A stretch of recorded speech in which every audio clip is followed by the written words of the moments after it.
Hello, everybody. Welcome once again to another episode of Epicenter.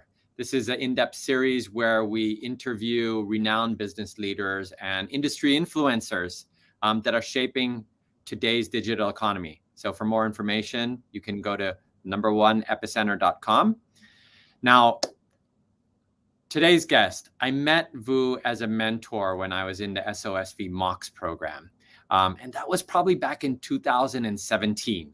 And there was something about her determination that told me she was going to build something really amazing.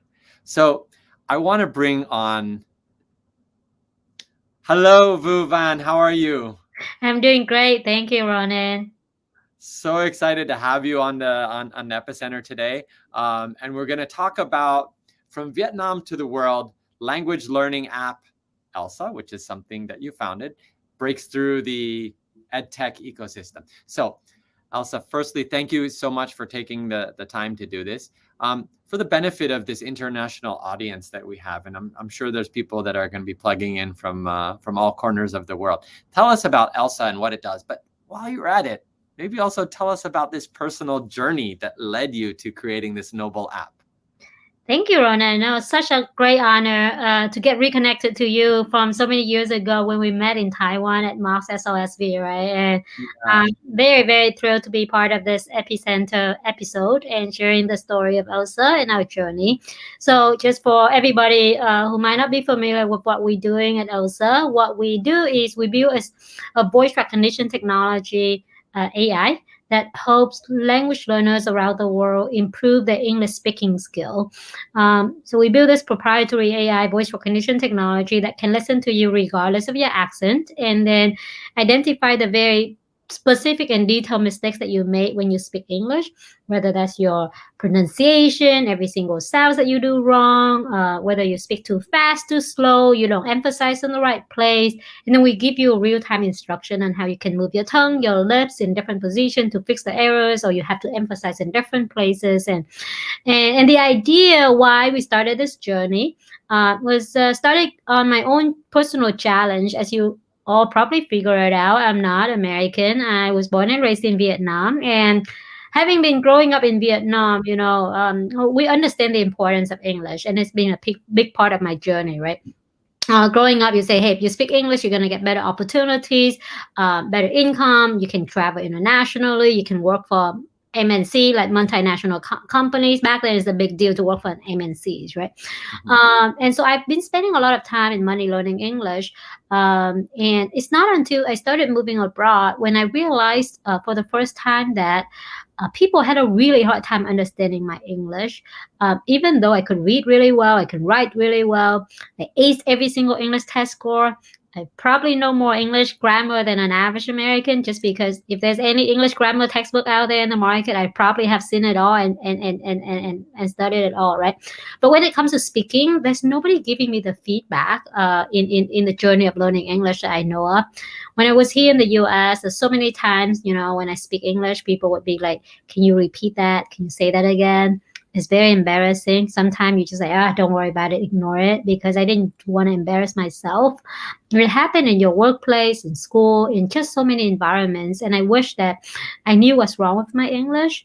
And so I engaged in some private teaching solution that would be having a private coach that listened to me. And then I also have a buddy, a friend, a really good friend of mine at Stanford that did that job for me. And as I went through that journey, it was a transformational and it's aha moment for me. I was like, wow, I never realized that I spoke everything incorrectly that made my speech so hard to understand. And I wish that every single one of us growing up learning English had that journey, had that private friend and tutor and coach, except that it's not possible, right? It's just too expensive for everybody to engage in that solution. Not everybody had a really good friend who's an American in that fortunate position that will be willing to help you out. And so that was the idea when we started ELSA, is we want to have this little friend companion that will be able to do that job for you. No judgment. You can do right and wrong. It doesn't really matter. But that coach is always there for you, very patient and listen to you and giving you feedback. And that was why ELSA was born about a couple of years ago after I quit my corporate world and started on my own journey. This is amazing. And going to sound a bit funny. But when I went to university and someone asked me where I was from, and I said, well, I grew up in Taipei. And they said, oh, you speak English kind of funny. I even had that. And I'm like, oh, okay, I got some culture shock. Maybe I wish I had the ELSA app then. Anyways, Vu, you've been pretty vocal in saying that the pandemic really triggered an explosive expansion of, your user base. And apart from, the obvious, what strategies did you guys roll out that enabled ELSA to really tap into this COVID opportunity? Yes, definitely. COVID brought only not just new users for us, but also brought in a much higher engagement and activities with our users community, because a couple of things that happened, right? As people started being home, they have a lot of time, but also working remotely becomes much more a norm, right? And what it means is that you can be in any part of the remote world. It doesn't really matter. You can dial in and zoom in and call in, and you can work with your team. And so you can't really say, oh, I'm not in the US, that's why I cannot get that job opportunity anymore. And companies are a lot more opening in attracting talents from all over the world. So English becomes very crucial. And so we're very fortunate to be in that position to offer people an opportunity that's really meeting their needs exactly where they are, right? But a couple of things, we actually, during COVID time, we wanted to support a lot of our community globally, and we actually offer ELSA for free for all of the students around the world during the peak of the COVID in March last year. And that wasn't, to be very frank, that wasn't a growth strategy or growth tactics. It was just an honest um, intention to do a little part of our own to help the world in dealing with this COVID, right? Because everybody's like really struggling and being stressful. And we said, what can we do internally? And we offer what we have, which is an ELSA app that we believe, hey, everybody needs English a lot more now. Can we offer it out to people? And back then, at the beginning of COVID, we just thought like 3 months and COVID's going to be going away and everybody's back to usual. Of course, we didn't have it. But anyway, we offer 3 months free for ELSA to all over the world, all of the students around the world. And that brought in so many, and we don't know why. We just basically posted on our internet, on our website, and we had so many new users coming in from different parts of the world. That was actually the beginning of how we got a lot of users from other regions like Latin America, the Middle East, but also the start of how we have a lot more users from student community, like younger student community, because previously we have a lot more users from the young working professionals, and then students started engaging in the product. And our product has really good word of mouth, right? So once some people know it, it started spreading quite well. So that's how we got a lot of new users coming in that few months. And again, I don't think that's a big strategy that we do in terms of like, oh, let's try to hack this growth. I think we're just an honest desire of our company, and internally we say, okay, what do our company do to help the world? And of course, we don't have a lot of money, so we can't just say, I'm gonna throw out a few million to help people out there, right? But we offer the product that we have, and of course, we're changing our content strategy a little bit more to like fit with people in the different parts of the world. We're adding a lot of content to support students. Our content team work day and night, just like, hey, the moment we put it out there, we see so many new students bringing in, and our content again has been more catered towards the young professionals. So we also listening to the signal of the market and changing our content a lot just to adapt to the new user base that we have as well. So so those are the few things that we did during COVID time. Wow, that's fantastic, and I think the world definitely appreciates what you've done. Because people were investing so much time in their own level upping, right? And so this was, great on you, and for this noble cause. Now, there's got to be some tech behind what you do, right? And as I understand, there's some pretty brilliant technology. How does this AI engine, this AI tech that you guys have, separate you from other ed tech apps in this marketplace right now? Yeah, no, we have been very proud when we pride ourselves as an AI driven, and I was in a year when everybody said AI, using the word AI as a buzzword, right? Like, but we do say that we actually do build a very core AI technology, and that has been the backbone of the company. We spent the first 2 years not even building product; we just built the AI technology first. Hmm. And what's special about it is that, as I mentioned, we want to build a voice recognition technology that can understand people from different parts of the world, regardless of the accents they have. And when we started out, we were looking into all of the current voice recognition technology from the big giant companies like Google and Alexa and Siri. The challenges with those technology that we realize is that, well, if you speak really good English, they understand you very well. If you speak very broken English with your own accents, whether it's Vietnamese, Taiwanese, or Brazilian, or Japanese, Indian, those big technologies, because they are adapted for a different purpose, might not understand you as well.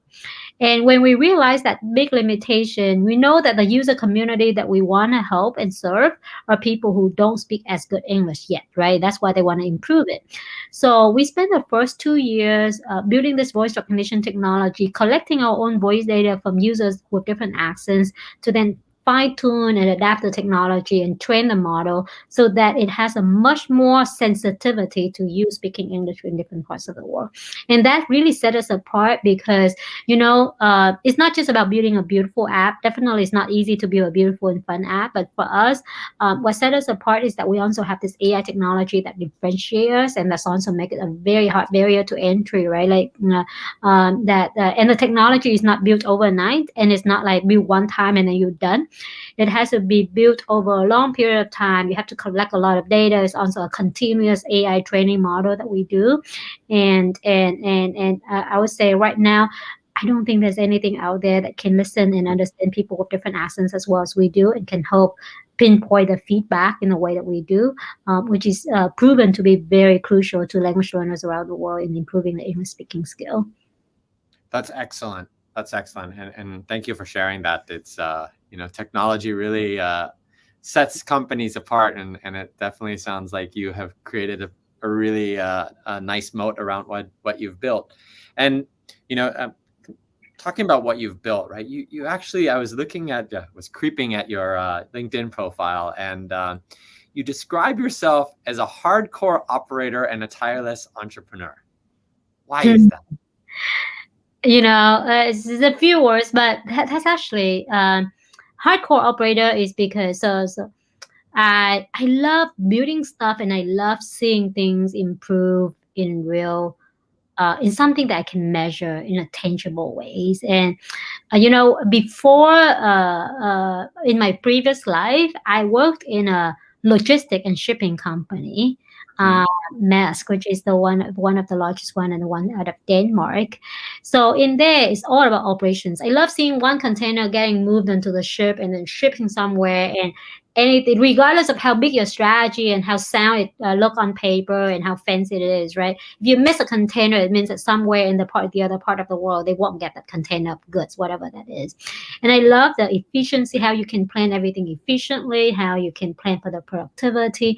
And so as an operator, I love just making things happen and rolling up your sleeves and doing it. That was actually one of the biggest things that buzzed me a little bit when I was a management consulting. I know the work I do is very important, but what buzzed me more is that it only stays at the strategy level, right? I talk to execs and CEO, and it's great on paper, but from there to execution go a long way. Who's going to be the people that actually operating these principles for you? And you can't really impact that. You can't really influence that. And I rather want to be on the front line and just like building all of that. I'm big in operations. I had like uh, Six Sigma, Black Belt, whatever in operations world. In my previous life, I don't really use it anymore, right? But that's me. Tireless entrepreneur is I've been building thing and helping my family building business for a long time since I was very little. I think that's actually one of the thing about Vietnamese is that we all majority of us has this little entrepreneurial spirit because a lot of our family, our parents have to run their own business, like family business. So I remember I helped my mom run her bridal shop pretty much when I was, I don't know, 6, 7, like literally running it, and feel very proud whenever I can win a client, or like arranging their wedding or something like that. And then I help my family run a convenience store when the town doesn't even have a convenience store. So, and I find it very inspiring when you brought in some new services to introduce to people around you. I think it's just that satisfaction that you see from people receiving your service is very fun, and I think that's the core of being an entrepreneur, is figure it out something new and bring it to the people and creating impact, and that's a big part of who I am. I love that. I love that. Thank you, and thank you for kind of giving us a glimpse into the background that created this operational cadence and entrepreneurial spirit in yourself. Just to shift gears, because we were talking about entrepreneurialism, and being an entrepreneur also means that you need fuel to grow, right? And you guys have received funding from, I believe it's a Vietnam fund, right? You received funding from SOSV, which is how we originally met. You even have U2's The Edge as an investor, and most recently, Google invested in you guys. So you're probably like, you've created a tech darling, right? Investment darling, right? Do you have any tips for other homegrown Asian startups and how they could be noticed in this investment landscape? Startups now, actually, the it depends on the year, but right now, for anybody who want to be a founder, you're actually in a really good spot because there's more money out there. There's more investors out there than entrepreneurs. So everybody competing to find the right founders and the right solutions to bet in, right? So I think, as you build your company, the one thing that I always learn, and this is what I learned from my previous founders friends, that never use fundraising as a benchmark or milestone or like even the goal and the purpose, right? Your milestone is not about let me go fundraise. Fundraising is just an enabler for any other milestones that you want to have in the company. And so as I approach it, I don't just like I want SOSC to buy my investors. So what do I do to get them? I think what you want to focus on is building this product that really, really speak to the crowd, right? Like, and one way or the other, people are gonna find you. Because once you build something that the user's gonna love it's gonna surface onto above the noise. It's gonna get attention, whether it's because of your traffic because a lot of these investors, they have a lot of data and they know who's surfacing up on top when it comes to traffic, right? So whether you build a product that generates so many traffic that they're gonna track you down, or people are going to start writing about you, and these investors read everything, right, and everywhere, and they have their associate reading every single news and combing the internet, or all of the little connections from one way or another that will lead you somewhere and you never expect it. I met William and SOSV on a very different context, and then one thing led to another. I was part of SOSV, and then SOSV introduced me to investor, right? Or The Edge. It's just a very lucky experience that I had. I was interviewing for an Endeavor Global Entrepreneur Network, and The Edge, he was interviewing me. And he just an interview panel, right? Like, and you want to do well, and then you never know who's in part of that panel is going to be an investor and who's just going to be a person that judging you. But you tell your story the way how you tell it, and he really loves it, and he shall and want to do it. So again, you don't approach everybody. It's like, how can I get the investment? You just do your best, and one connection is going to lead to another one. If you do really well, if your product is excellent, you're going to get noticed regardless, right? And how do you get noticed on a global base? You might want to serve a product that serve a global audience. It's easier to catch a global audience, but if you serve Asia, then you're going to most likely going to get the attention of Asian investor as well. So I think just do what you do very best, and I'm very sure the money will follow one way or another. That's great, and we're actually seeing so much activity in Asia and especially Southeast Asia right now. And I think even this week another Vietnamese startup became a unicorn. So yeah, really, really amazing. Has motherhood changed you as a CEO, founder, entrepreneur, operator? What has anything changed for you? Well, you sleep a little less because now you have another baby in addition to your startup, which is another baby. You know, every single baby requires a lot of your attention and demand a lot of your time. It just makes you appreciate life a lot more. Actually, one thing that changes is that you become even better at multitasking. Because you just have to, right? Like you have a little baby. For any mom out there who's a founder, the scene that you had to like feed the baby and having a meeting at the same time is not an uncommon thing anymore, right? You just have to do what you gotta do. So I think it just makes you appreciate every little things a little bit more. I think one thing I really appreciate as a founder and mother is that the team that you built really make your motherhood more pleasant as well, because now that you can rely on your team more, right? Like to go out on maternity leave. If anything, don't have a baby and starting your company at the same time, because by then you won't have a big team enough to support you, and it's very stressful. And motherhood demands 100 or 200% of your focus, and you want to spend that time with your baby, right? But you also want to spend time with your company. So if you were to choose to be a mother and a founder, you might want to wait a little bit to have a team that will be there for you. And I think that's one thing that I truly appreciate is that when I was pregnant and delivering the baby, my team would be stepping up 100%, make sure that I have this undivided attention that the baby would need in the first few weeks of life, and that's really precious. That's super amazing, and it sounds like you've built an amazing group of people around you. And speaking of people around you, when our Vietnamese team found out that you were going to come on the Epicenter, they all got so excited, and actually they were posting like crazy on LinkedIn because they were like, you are just revered by them, to be honest. And what words of advice would you give to this current generation of Vietnamese professionals? Not my team, but just everyone in general. And please feel free to do it in Vietnamese too. I think that'll be really cool. Now, thank you. Yeah, since this is for the Vietnamese audience, I might just switch back to Vietnamese real quick, right? Cho các bạn người Việt đang nghe Vũ ấy, thì cái lời khuyên mà Vũ có mà Vũ nhận được từ nhiều người ấy là mình bỏ ra thời gian để tìm hiểu bản thân mình là ai, cũng như là biết coi bản thân mình muốn gì. Vì khi mà mình biết cái đó thì mình sẽ chọn ra một con đường cho mình mà nó có rất là nhiều ý nghĩa, thay vì là mình đi theo con đường của mọi người. Vũ nghĩ nhất là ở Việt Nam ấy, mọi người sẽ có nhiều phong trào và những cái áp lực của xã hội nó rất là lớn. Ngay cả khi các bạn muốn làm công ty khởi nghiệp cũng vậy, các bạn chọn khởi nghiệp đừng vì xung quanh mình ai cũng làm khởi nghiệp, mà các bạn hãy chọn khởi nghiệp bởi vì mình đã kiếm ra được một cái ý tưởng mà thật sự có thể thay đổi cuộc sống của nhiều người và mình cảm thấy có ý nghĩa của nó. Thì đó là lời khuyên mà Vũ nghĩ trong cuộc sống bận rộn này á, bỏ ra thời gian để hiểu hơn mình là ai, hiểu hơn mình muốn gì, và làm thế nào để mình theo được cái chặng đường mà mình muốn, chứ đừng theo cái chặng đường mà mọi người muốn cho mình. Alright, I'm done in Vietnamese. I 100% agree. Totally, right, Ronen? It totally makes sense. Yes. It totally makes sense. Boo, this is super cool. And I like to end these series with just some rapid fire questions. Are you down for that? Yeah, sure. We'll go for it. So if you weren't in tech, what career would you have right now? I probably was in management consulting and would be there for a little bit longer.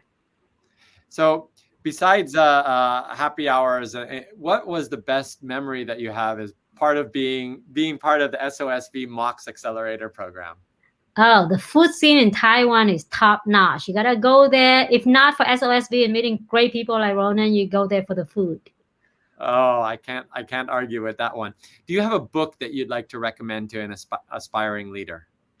I love the book The Shoe Dog from Phil Knight, that talking about the journey of like Nike founder, and I think it's so resilient. There's so much good stuff in there, but he told it in a very casual story that really resonated with me and is super inspiring. +1 to that. What's the best thing about San Francisco? The Bay Area in San Francisco, it's the people. You're basically just gonna see the entire world got cramped into this very little small area. People from different part of the world, and because there's so many people from different part of the world, there's no native San Franciscan, so people feel very welcome to each other, and you're gonna feel right there, right home with you. And what's the best thing about Vietnam then? Vietnam, I love the vibrant, like that fire in everybody in there. You're gonna go to Vietnam and everybody talk big things, and so much fire in the people over there. And and I don't think you can find that in so many places at all, right? Like just that fire in the people and that attitude and that hunger for learning, that hunger for knowledge is just overwhelming. Oh, Vietnam is so up and coming right now. It's amazing. That spirit there is truly unique. And last question: who is the most inspiring living person to you right now? It sounds cliche, and I have so many people that I admire, but the most inspiring person is probably my parents. Still, they taught me growing up. They were entrepreneurs for the entire life of theirs, and the one thing that I chose to get on this path is my parents said, "Are you sure you're ready for it?" Because it's never easy, because they've done it so many times. And when I said yes, they told me all of the tips and tricks of how you survive the journey and how you enjoy that journey and make it most meaningful. And every day waking up after 5 years, I still find the journey so meaningful. And my parents are right there along with me and supporting me and showing me the examples of how to do it. Super amazing. I can't think of a better way to end this Epicenter episode. Thank you, Vu, for joining us today, and really appreciate you and this journey that you've been on. We'll be watching you, and we're cheering for you. All right. Thank you so much for having me. Such a great honor and pleasure, Ronen. And thank you for doing this Epicenter episode that can share the stories with people around the world. Oh, for sure. For sure. Thanks. And thanks, audience. Take care. Bye-bye. Bye.